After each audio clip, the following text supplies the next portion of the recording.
Hey, so Peacemaker Season 2 comes out this week. I thought I'd give a little bit of a breakdown on some of the comics that influenced the show. I will warn you that the comic book version of Peacemaker is not very similar to the TV version, but hey, who knows? Maybe you'll enjoy the comics anyway. All right, number one comes with Fightin' 5, number 40 from 1966. It is from Joe Gill and Pat Boyette. It's the first appearance of Peacemaker. It's the Cold War origin. It's sort of the earnest peace at any cost seed that influences this character later on.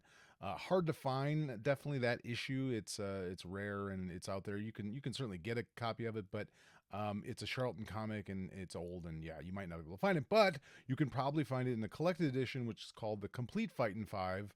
It is available, I think, on Amazon, and it is all the issues of the Fightin' 5 with the first appearance of Peacemaker is in that as well if you really want to read it. I don't know how good it is. I've never actually read that issue. It's probably not great, but you might like it. Who knows? All right, next up is Peacemaker number 1 through 5 from 1967. It is the Charlton comic that then came after this as that character. They gave it him his own 5 issues. By Joe Gill and Pat Boyette once again. It's the original solo run, sort of a clean look at the ends, equals the mean sort of thing. Once again, I don't know how good it is. I've never read it. You can find it out there somewhere, those individual issues, and I think you can also find it in that Fightin' 5 collection, or maybe in a different collection as well.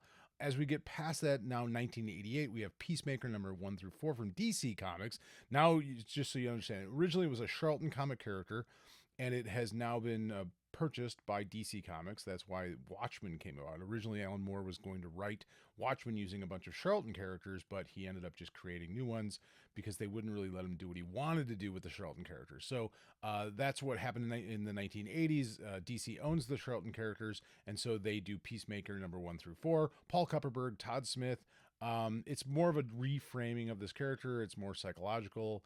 There's more like moral blowback to him, and it feels closer a little bit to the modern tale. You can definitely find those issues out there, and I think it's collected as well.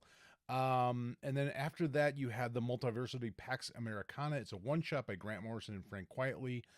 It's really, a great. This is an awesome book of itself. It involves the other Charlton characters as well. A lot of political violence. And Peacemaker is pivotal in it. So you go check that one out if you haven't read that.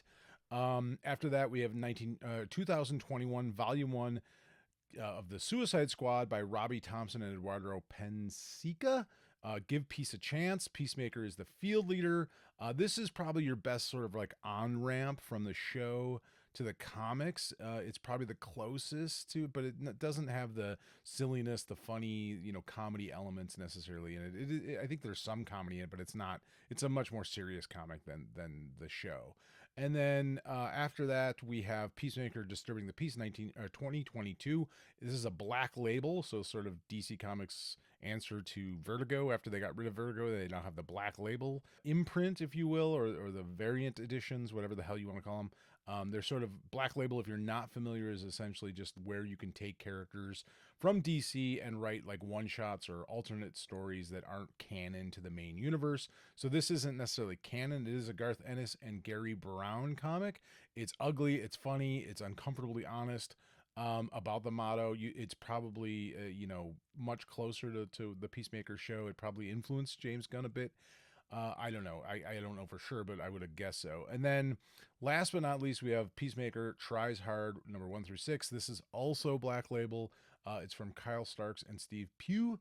It's the funniest version, and it really respects the character still, but it is still more funny, probably much more of an influence on the TV show. And yes, the dog rules. So that's it. That's kind of where you would pick up Peacemaker if you haven't read about him before, and go check out those comics, and maybe you'll enjoy it. Maybe you won't. I don't know. Let me know in the comments. But I hope you enjoy season 2 of Peacemaker. I'm really looking forward to it. I loved the first season. Can't wait to see the second season.